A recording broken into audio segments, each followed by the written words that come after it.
ত্রিশূল হাতে গীতা বধ করছিল কৃপানকে। আপনি দেখছেন বিনি পয়সায় বিনোদন।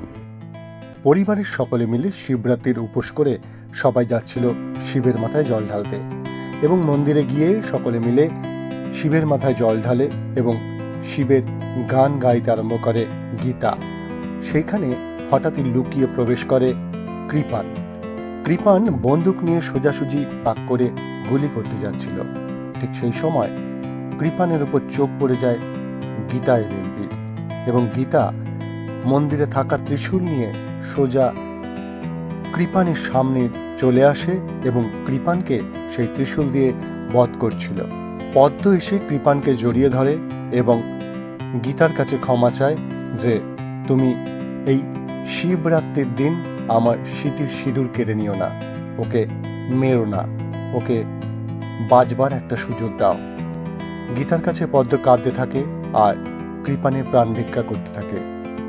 জমে উঠেছে গীতা।